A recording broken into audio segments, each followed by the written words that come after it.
Announcement on MH370 search next week.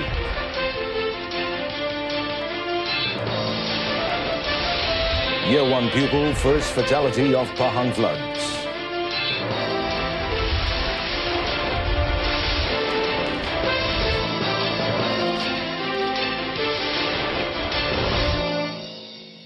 Good afternoon. You're watching News on 2, and I'm AMIN Carlos. One Malaysia People's Aid, also known as BRIM, is still in demand and well accepted by the public to help cushion the rising cost of living. In stressing this, Prime Minister Dato' Sri Najib Tun Razak said there was nothing wrong with giving out targeted subsidies in the form of BRIM to direct help those in need, noting that the opposition also dishes out similar assistance in small amounts in the states they govern. Buktinya baru ni saya resmikan UTC di Seremban. Saya tengok, saya masuk pejabat cawangan LHDN. Ramai kat situ bukan menyemak cukai. Dia menyemak sama ada nama dia ada dalam senarai BRIM ke tidak. Jadi kalau dia tak nak BRIM, takkan dia pergi ke LHDN nak semak. Lagipun kita dah buat survey dan banyak orang suka BRIM. Lagipun kalau tak nak BRIM, jangan ambil BRIM. Dato' Sri Najib added that many were unaware that the government continues to provide indirect subsidies to help them, especially in the fields of health and education. In a separate development, Dato' Sri Najib launched Barisan Nasional's official portal at the Putra World Trade Center, or PWTC, in Kuala Lumpur last night. The portal, called The Rakyat, which is accessible at therakyat.com, comprises segments such as interviews, documentaries, analysis, among others.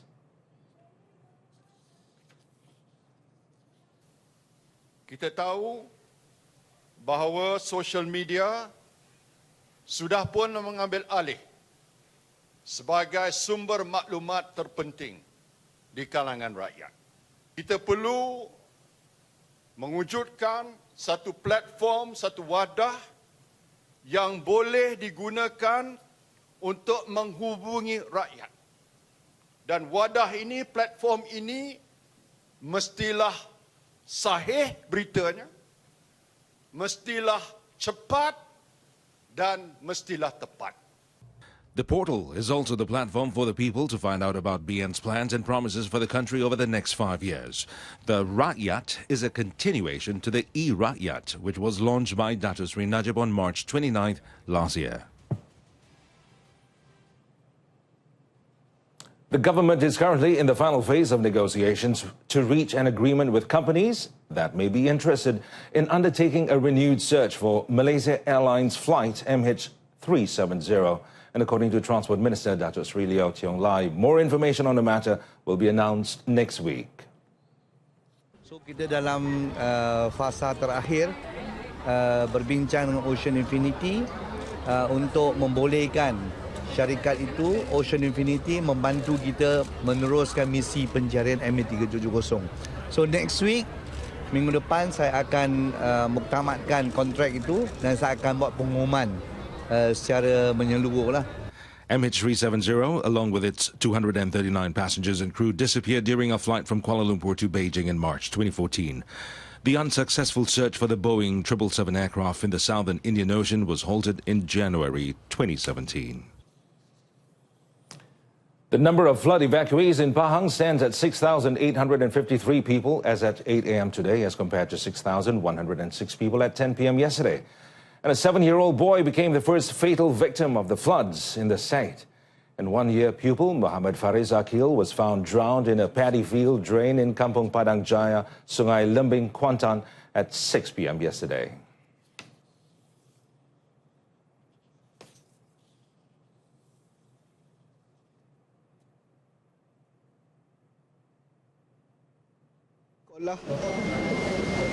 Macam-macam dia nak.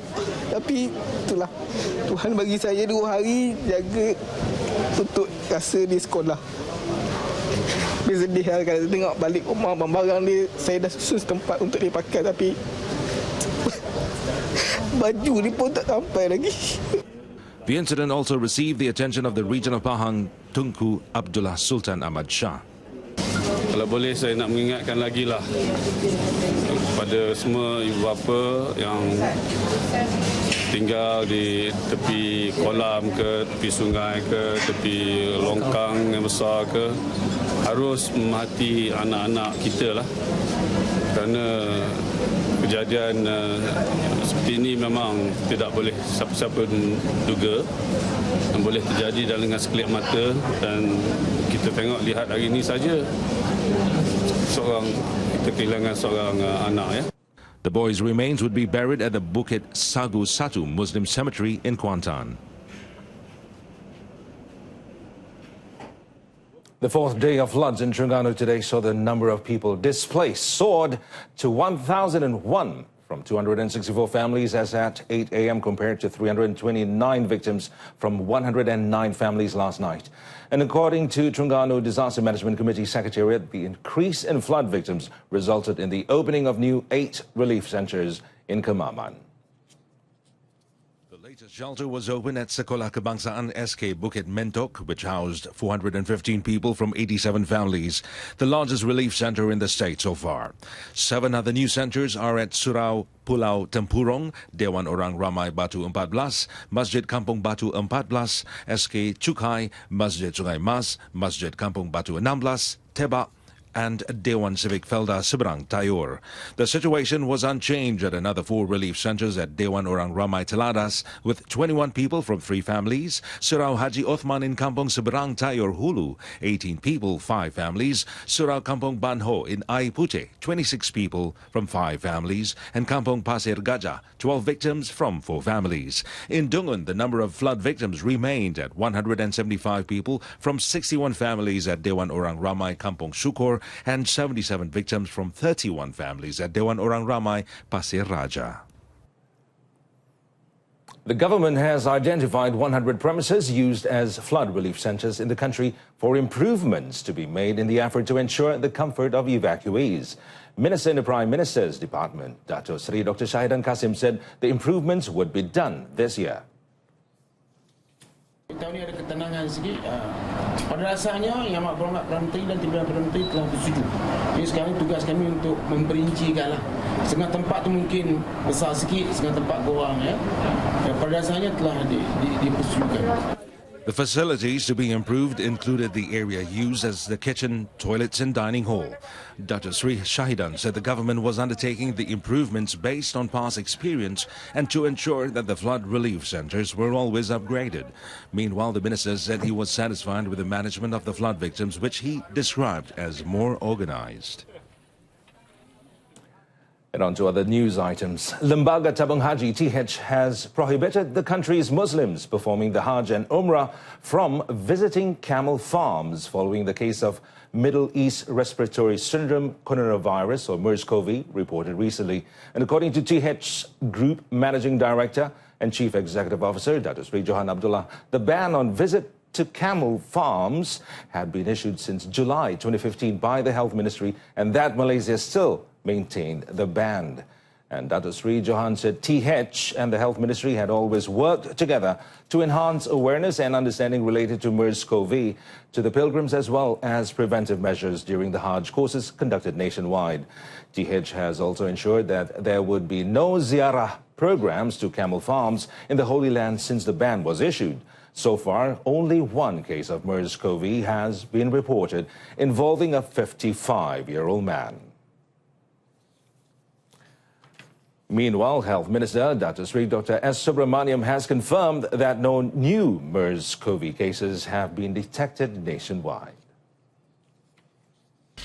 Dan secara umum kita dah memberi nasihat kepada semua orang yang pergi ke umrah, kalau boleh jangan pergi ke ladang unta dan jangan minum susu atau makan daging unta di kawasan itu, kerana daripada bukti sains, unta telah dikesan sebagai satu carrier untuk MERS-CoV. 41 people who are believed to have recently been in direct contact with a 55-year-old who was infected with the virus have been placed under home surveillance by the Health Ministry in an effort to contain the possible spread of the disease. 70 people comprising of family members, relatives, friends, fellow pilgrims during the Umrah trip and medical personnel who had handled the patient were initially detected and screened for the disease. In a related development, Deputy Tourism and Culture Minister Datuk Mas Ermiyati Samsudin has advised Malaysians travelling abroad, particularly those planning to perform the Umrah, to take precautionary measures to avoid infectious diseases. Now, they are advised to adhere to travel advisories provided by the ministry. Kan kadang-kadang katanya ini tidak mengebak dan sebagainya, tapi bila tengok ada juga kes. Jadi saya harap semua jemaah dapat mengambil langkah berjaga-jaga dan diharap dapat juga mengambil perhatian apa juga announcement, pengumuman yang dibuat oleh pihak berkuasa, pihak kementerian dan sebagainya supaya kita mengambil langkah berjaga-jaga. She told reporters after attending an UMNO program held in Masjid Tanah Melaka. The Health Ministry earlier issued a statement denying that a Malaysian was infected by the MERS-CoV virus after returning from performing the Umrah. The Malaysian Anti-Corruption Commission, MACC, is taking a serious view of irregularities, abuse of power and criminal breach of trust involving government funds channeled to the people, nation development as well as public funds in private companies. MACC in a statement said this was reflected by the number of prosecutions brought to the court recently.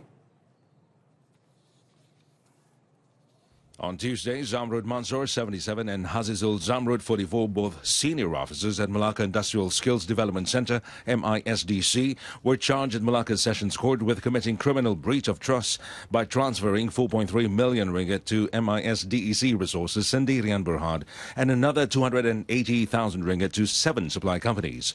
Yesterday, former DKSH Transport Agency's Malaysia Sendirian Berhad Executive Officer Chan Fu Chen was charged at the Johor Bahru Sessions Court with committing criminal breach of trust, abusing the company's funds by approving payment of 864,000 ringgit via 3 checks transactions. Therefore, MACC is seeking continuous public support to provide information on corruption, abuse of power and breach of trust so that action can be taken against those responsible in accordance with the provisions of the law. MACC will also ensure that the allocated funds reach the target community or target groups. Charity run to collect funds for disabled training centre. Details on that coming up.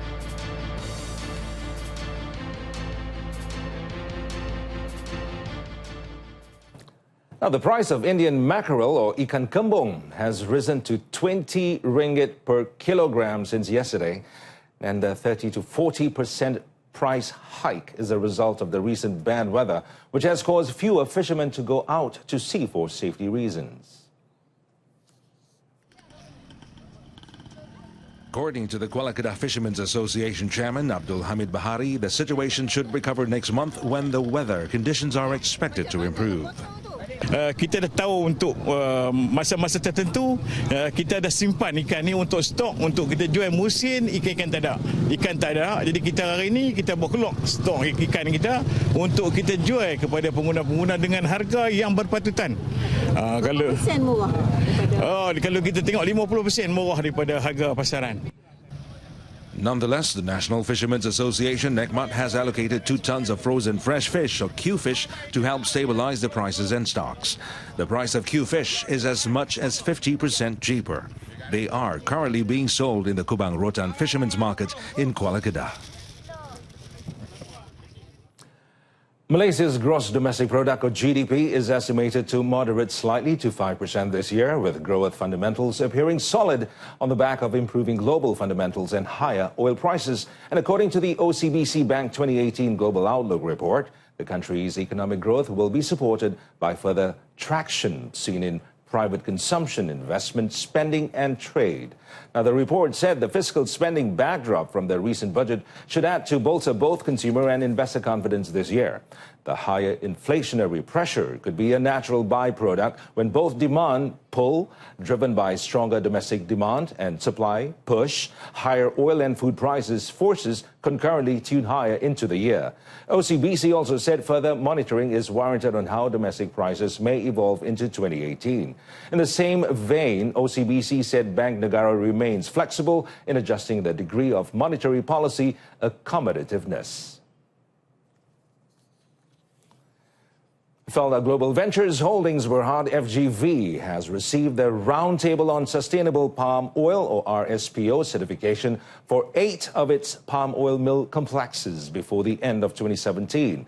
In a statement, FGV noted that all its 8 palm oil mill complexes are expected to produce 200,000 metric tons of certified sustainable palm oil or CSPO and close to 60,000 metric tons of certified sustainable palm kernel oil or CSPK.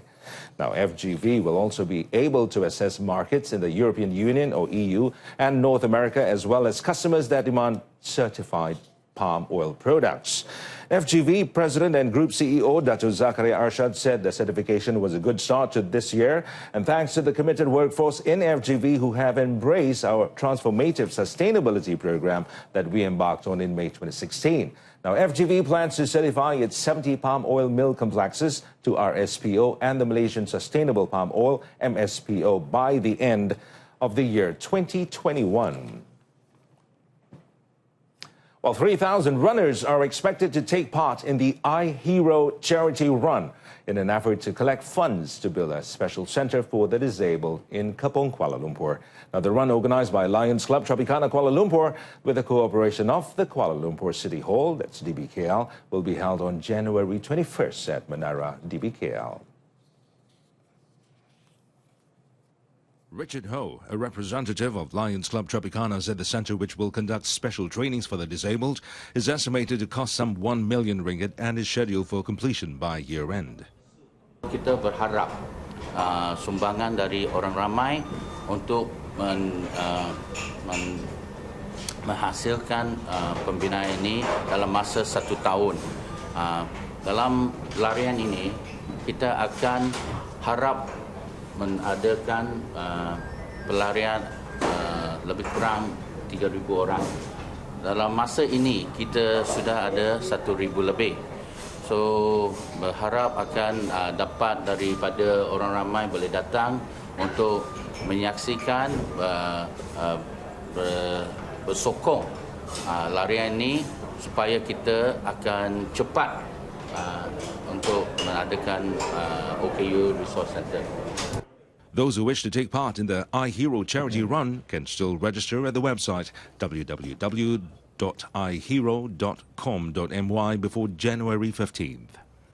And that concludes this afternoon's edition of News on 2. In our top story, government to make official announcement on renewed search for MH370 next week. Well, we'll be back at 7 this evening. Till then, I'm Amin Carlos. Thanks for watching. Hope you have a pleasant day ahead.